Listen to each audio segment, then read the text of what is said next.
Hello, everybody. My name is Andy Gromowski, and the topic that I will be presenting to you today is communication and its role with effective leadership. The reason why I decided to go this route is while we've been going through the class, reading the textbooks, looking up the modules, everything that a leader was supposed to do or should aspire to do seem to always come back to some form of a communication. And in my personal life, I've also found that to be true. The people that I admire as the leaders in my life, the really good ones, have been able to communicate with me, not only just me, but the group that they're involved with, in order to get something done or, improve morale, anything like that. They've been really good at. So hopefully we can dive a little bit deeper into this topic today, and I hope you get something out of it. So without further ado, let's get started. Okay, so the first thing that we're really going to be focusing on is how do employees want their leader to interact with them?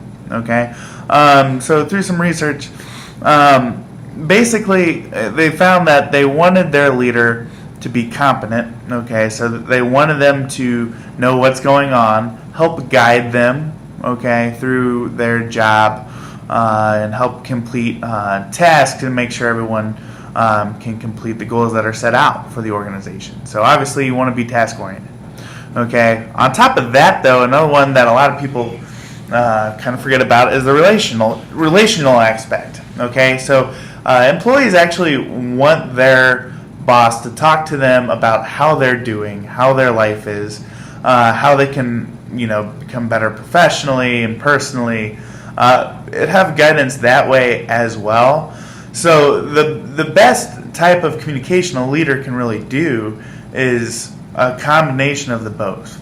So be task oriented, give them what they need in order to succeed, but also treat them as a human being. Ask them how their day is. Relate to them on a personal level.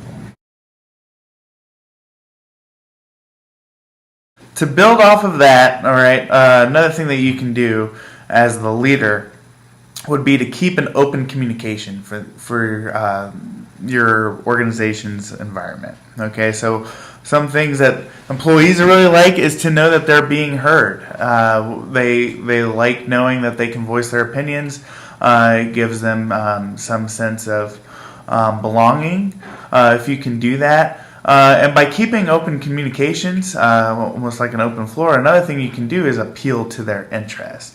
That's the best way that you can motivate employees as well, is get to know what motivates them on a personal level, whether it be financial benefits, time off, do they like critique, do they like praise, things like that, and really focus your leadership on those things. And if you can do that, your communication competence, how well you can communicate, would be through the roof, unlike me, and it can really go a long way with helping your communication.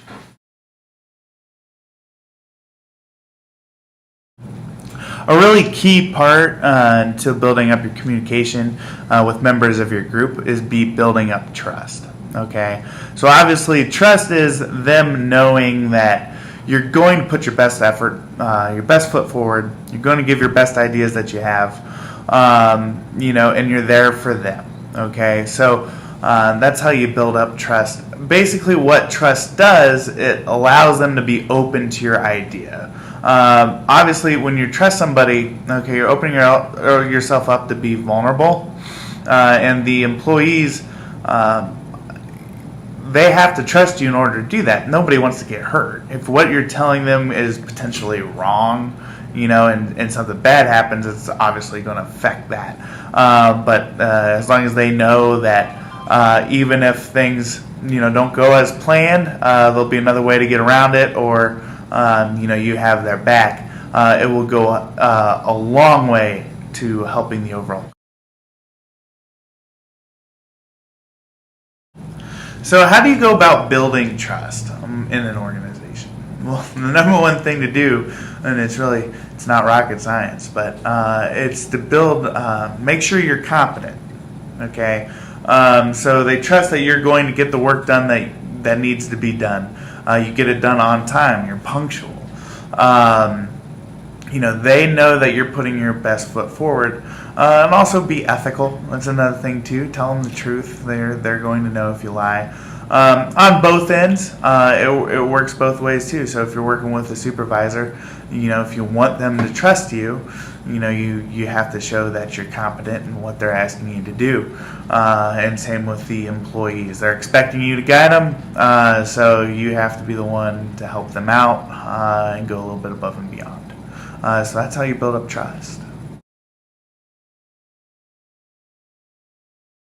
Okay, so we went about how you can gain trust in an organization.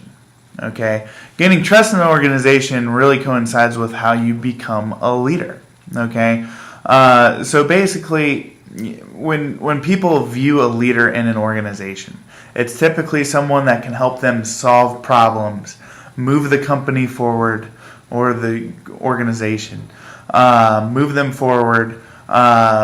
They're going to do the right thing. They exhibit the right work habits. You can come to them for advice. They're competent in what they do.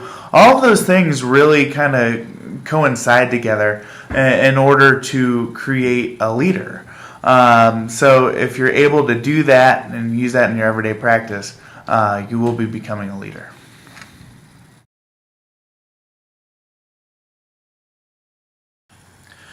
During this presentation, when I've been talking about leaders and employees, when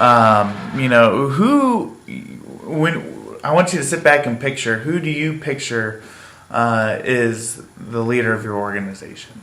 Okay, if you had to assume, it would probably go by the hierarchy of the organization. So obviously the office manager, the assistant manager, and then your everyday people like me.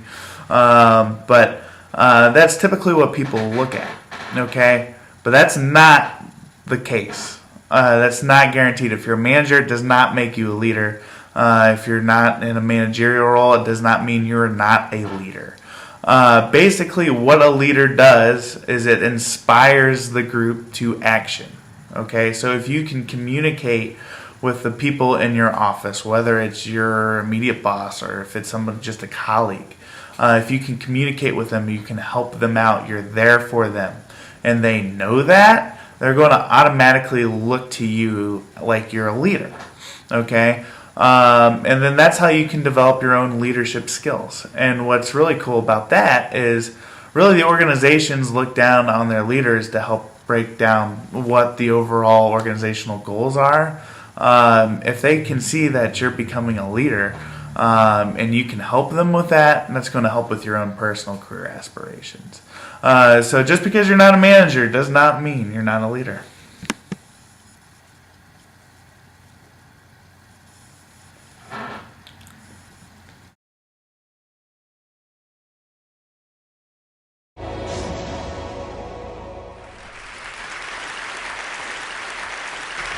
So ladies and gentlemen, at TED we talk a lot about leadership and how to make a movement.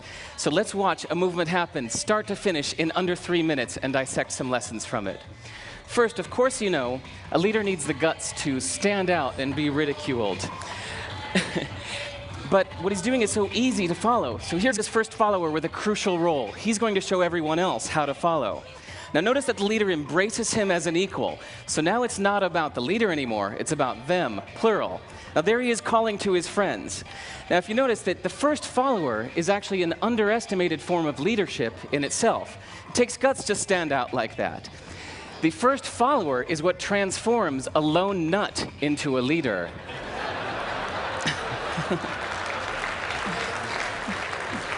And here comes a second follower. Now it's not a lone nut, it's not two nuts, 3 is a crowd, and a crowd is news. So a movement must be public. It's important to show not just the leader, but the followers, because you find that new followers emulate the followers, not the leader. Now here come 2 more people, and immediately after, 3 more people. Now we've got momentum. This is the tipping point. Now we've got a movement. So Notice that as more people join in, it's less risky. So those that were sitting on the fence before now have no reason not to. They won't stand out, they won't be ridiculed, but they will be part of the in crowd if they hurry. So over the next minute, you'll see all of the those that prefer to stick with the crowd, because eventually they would be ridiculed for not joining in. And that's how you make a movement. But let's recap some lessons from this. So first, if you are the type, like the shirtless dancing guy, that is standing alone, remember the importance of nurturing your first few followers as equals. So it's clearly about the movement, not you. Okay, but we might have missed the real lesson here. The biggest lesson, if you noticed, did you catch it? Is that leadership is over-glorified. That yes, it was the shirtless guy was first, and he'll get all the credit, but it was really the first follower that transformed the lone nut into a leader. So as we're told that we should all be leaders, that would be really ineffective. If you really care about starting a movement, have the courage to follow and show others how to follow. And when you find a lone nut doing something great, have the guts to be the first one to stand up and join in. And what a perfect place to do that, TED. Thanks.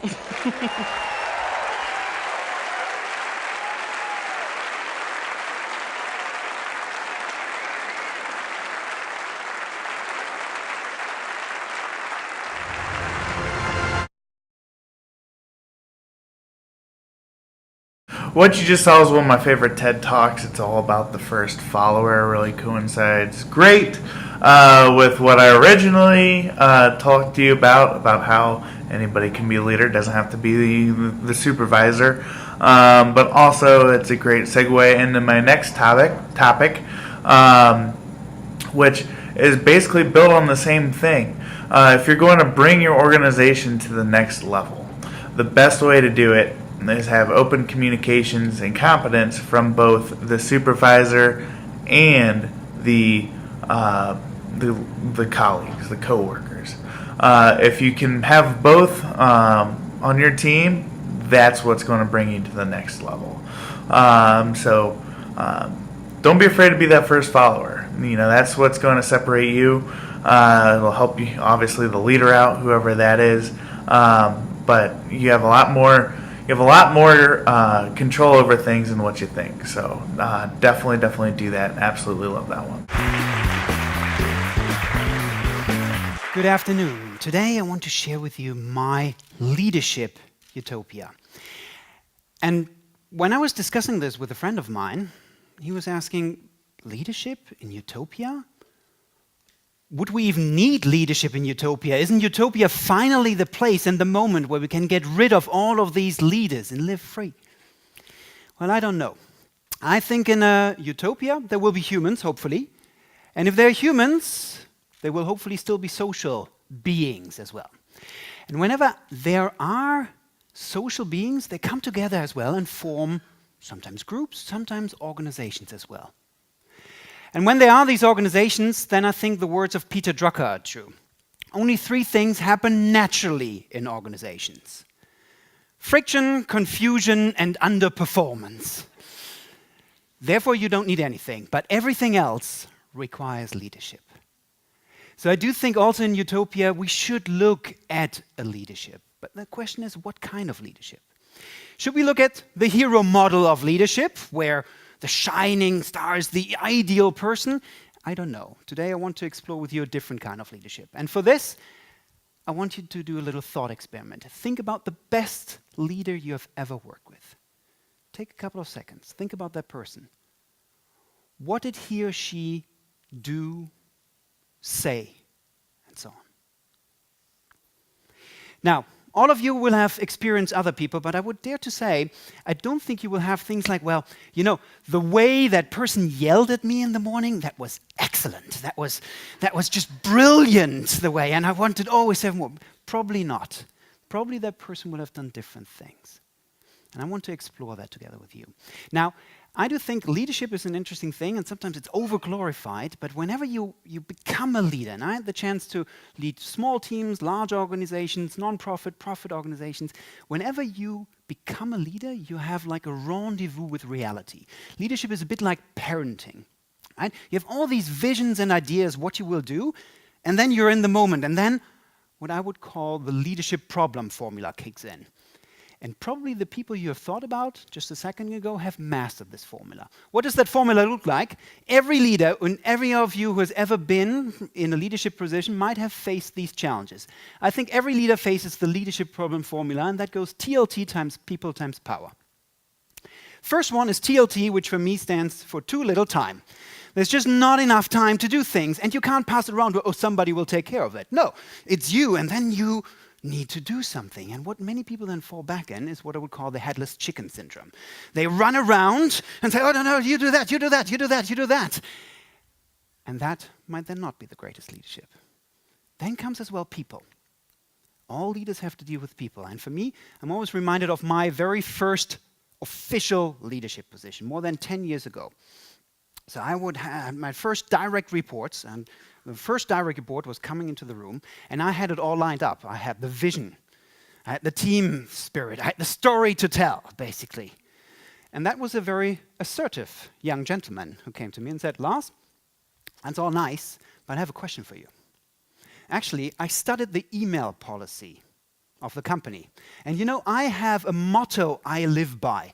And I always include this, and I have this for the past 5 years, I always include this in my email signature. Can I do this as well in this company? And there was, with all my stories and with all my vision and so on, it was like, what?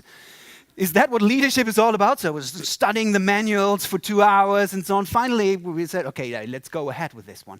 But everybody who's ever led will see like it's not always about the glorious and shiny things. It's all about the little things, the little discussion that we have to do. The last element is power, and that's an interesting one.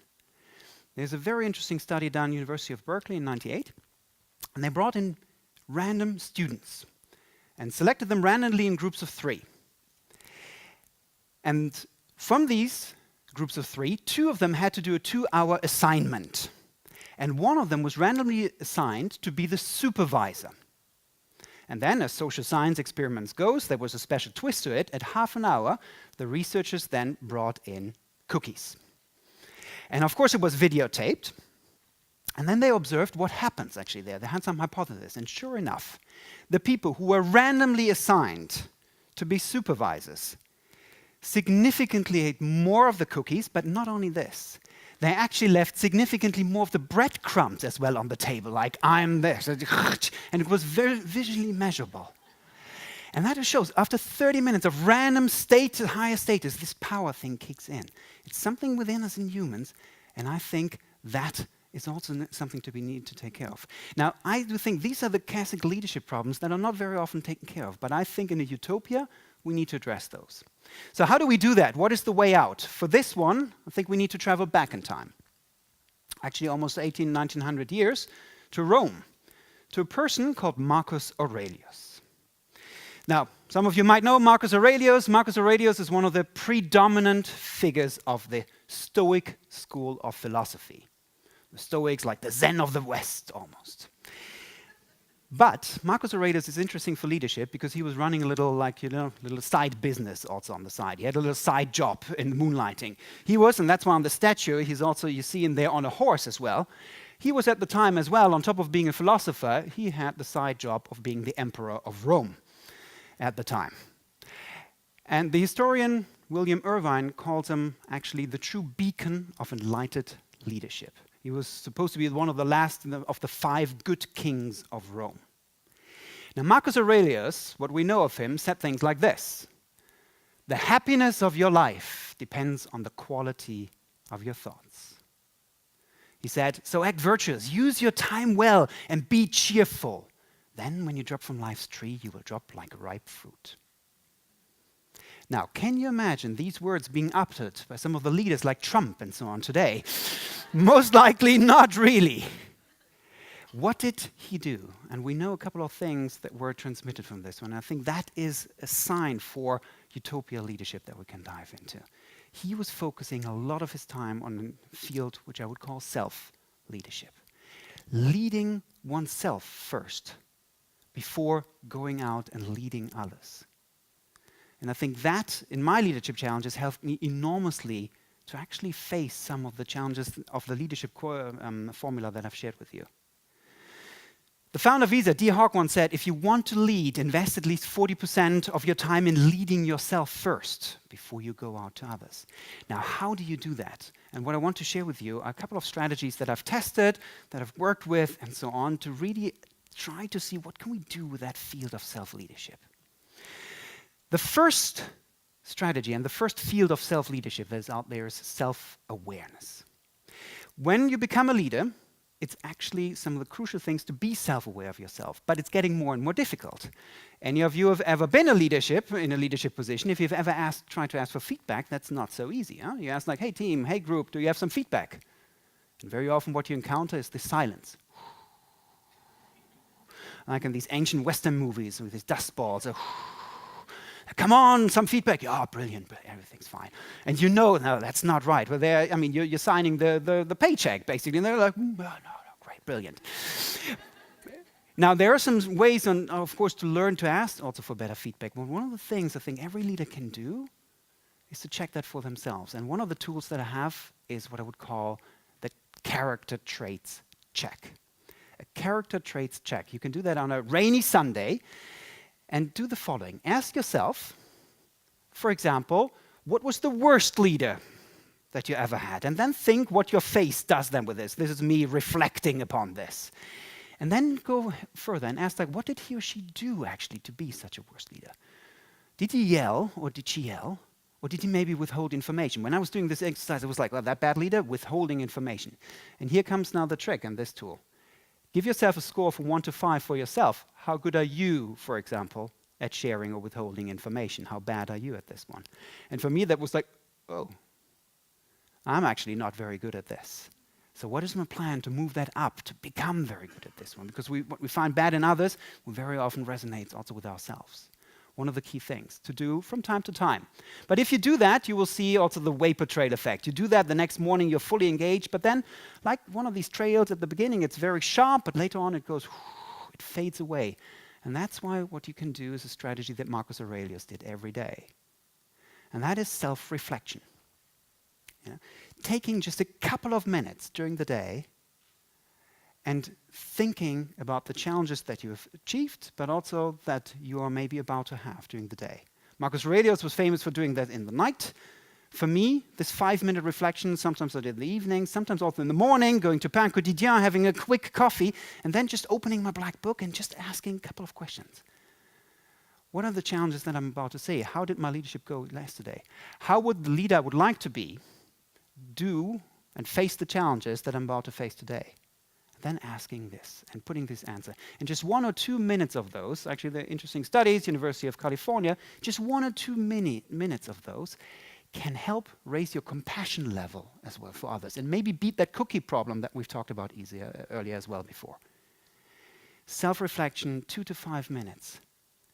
And then we come to the last one, and that is self-regulation. You know, you've done your awareness, you've done your reflection, but you still will encounter the moments. You will still encounter the meeting, the discussions that you have, where people come in who've promised you, yes, I will do everything, I will have everything ready, and they come in the room and say, and let's talk it, like, let's talk what? The report you said was ready. Oh, sorry, I don't have this. And all the other things, the people who challenge you think they should be on your side and you should be on the other side, and so on. And all these moments that you will face as a leader, when these moments you think that, stop doing this, do what I told you now. And this is, of course, not the best leadership. But how do we best do that? Self-regulation. And one tool that has helped me enormously is what is called reframing. Reframing is a simple tool where you think, like, where you have this coming up, like, I want you to, you stop. And ask yourself for 1 to 2 seconds. Well, on a scale from 1 to 10, how important is that issue right now? With 10 being really my life goal, so to speak. Where is that? If it's a 10, well, then you better engage really fully in it. But maybe very often it's more like a 2 or 3, and so on. And that reframing, that taking a step back can help you enormously in actually addressing the situation. Small strategies, small things, but what I would encourage you to do is think about this when you have a leadership position. Invest this time in self-awareness, self-reflection, self-regulation, and in self-leadership in general before you go out and lead others. Because very often we hear about leadership like people want to lead others, we want to do everything. But why not start first with leading yourself? I think If we all did this, this will lead to leadership utopia that we can strive for. And I think we can start all by doing now. And hopefully if you all start doing now, and somebody asks in 10, 20 years, maybe in our utopia, the question, who was the best leader that you've ever worked with? Then maybe they think of you. Thank you.